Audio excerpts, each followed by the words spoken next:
going to be speaking up this weekend. His name is Big Bear. Get on the mic here, big guy.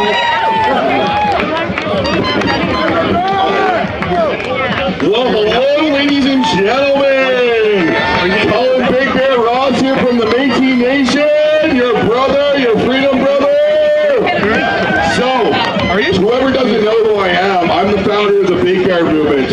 We are an indigenous movement that is about putting aside political and religious views for the greater good of the world. And we do that by using love and positivity. Like a lighthouse, we use our lights, we use our stories to bring others hope, empowerment, and strength. This is a lifestyle.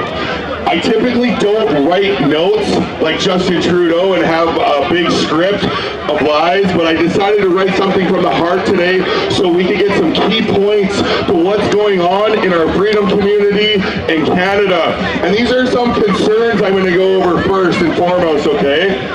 So, especially out in the West, there is a little talk of civil war in Canada, and this is very disturbing to me, okay?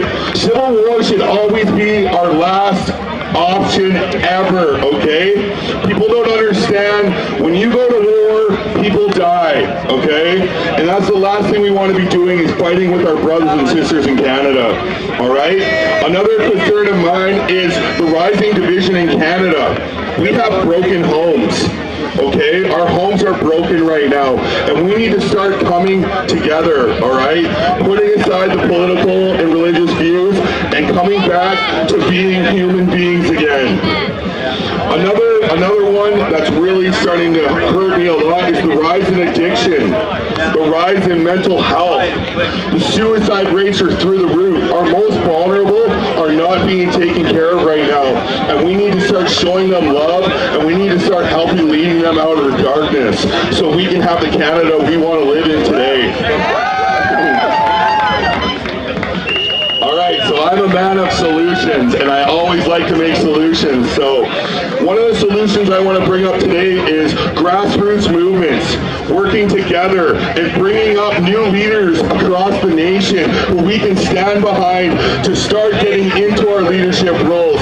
We have too many career politicians that are corrupt and destroying this great nation, and we need to stand behind our grassroots movements and bring up our new leaders of Canada.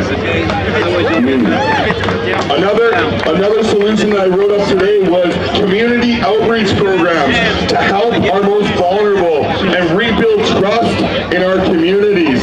This will show who we are. This shows we lead with our hearts, and we are here to rebuild our communities. It all starts with us. The next point I want to talk about is communications. We need to start the lines of communications. Even within our own freedom networks right now, we're starting to lose communication. We need to start reeling it back in. We need to start having the conversations. We need to start having the healing circles across the nation and start bringing Canadians back together again. And this all starts with healthy relationships.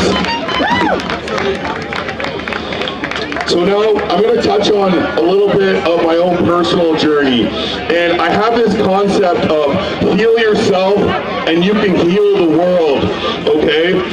I walked a lot of dark roads for a lot of years. I used to be deep in drug addiction, you name it, alcoholism, bad relationships. And I realized at one point I was trying to help so many people and I was pouring from an empty cup. And at one point, I finally dropped to my knees and I prayed to God to help me. And I tell you what, that's when the awakening began.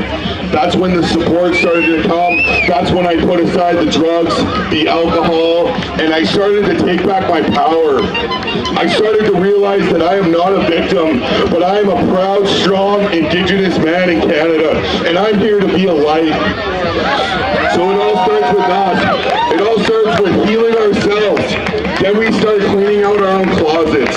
Then we start cleaning out our rooms, our homes, our backyards. Then we start going off into our subdivisions. We start going off into our towns, our cities, and we create a ripple effect across the nation. We start to heal the nation when we heal ourselves.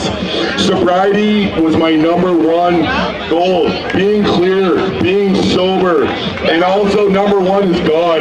We are all equal under the same Creator, and that having that divine power guide us is so important.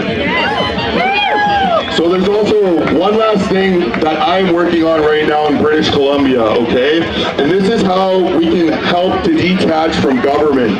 So I'm starting an off-grid community, okay? This is an amazing technique to detach from government. And in the next coming months, I'm going to be rolling out a blueprint so we can do it together as a nation. This will give anybody the ability with land to follow a blueprint to how we can do self-sustainability, grow our own fruits and vegetables, start to pave the way for the new Canada. Because I tell you what, the system we're living in here right now, it's rotten. It's rotten at the core. And it's about to crumble and it's about to fall apart. So we need to be the pioneers of the new world. We need to evolve the movement. We need to get people to work. We need to become the new Coca-Cola, the new Pepsi, getting our small goods to market, using technology, communications, and start to pave the way for the future generations of Canada, ladies and gentlemen. So, I just want to leave you guys with some love today. I love you all. I came all the way from British Columbia. I'm a proud Indigenous man, a human being, just like all you amazing people. I love you guys all so much. Let's all walk this road together, and let's do this.